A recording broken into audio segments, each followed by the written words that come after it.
wa machifu Tanzania. Na msafara ndio huo unakaribia. Safara unakaribia.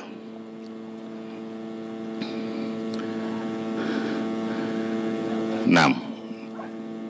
Chifu Hangaya, Mheshimiwa Rais wa Jamhuri ya Muungano wa Tanzania, anawasili hivi sasa katika kituo hichi cha makumbusho ya Wasukuma Bujora.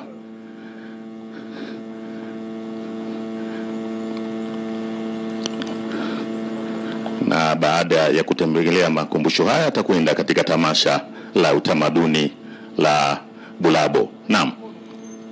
Mheshimiwa Rais ameshawasili katika kituo cha makumbusho ya Wasukuma na tayari itifaki ya mapokezi imejiandaa kwa ajili ya kumkaribisha na kumpokea Mheshimiwa Rais wa Jamhuri ya Muungano wa Tanzania Chifu Hangaya pamoja na machifu wenzake wapo tayari kumpokea kiongozi wao.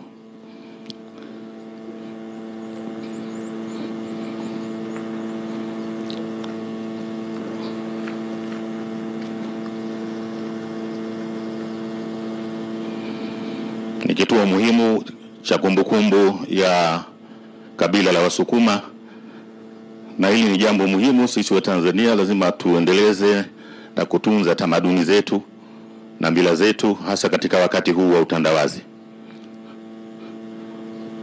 Kibahatika kutembelea hapa utapata mambo mengi elimu. Naam. Chifu Hangaya, Mheshimiwa Rais wa Jamhuri ya Muungano wa Tanzania, anateremka sasa, na kama tulivyosema viongozi wako tayari kabisa kwa ajili ya itifaki ya mapokezi. Mkuu wa mkoa wa Mwanza, Mheshimiwa Waziri wa Habari, Sanaa, Utamaduni na Michezo, Mheshimiwa Naibu Waziri, Baba Askofu Mhashamu Renatus Mkwande, na kama tulivyosema pamoja na machifu, viongozi hawa wako tayari kabisa, wanamkaribisha mwenyekiti wa Watemi Nyamlonda watatu, katibu mkuu wa machifu Tanzania. Wanamkaribisha kiongozi wao Chifu Hangaya, ndio mkuu wa machifu wote Tanzania, ambaye ni Rais wa Jamhuri ya Muungano wa Tanzania Mheshimiwa Dr. Samia Suluhu Hassan. Na sasa anakwenda kusaini kitabu. Wale machifu wa kujipanga pembeni, tuchukue nafasi zetu.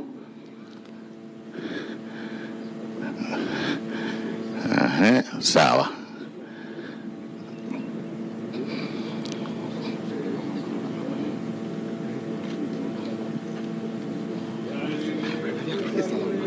Sio huko na huko.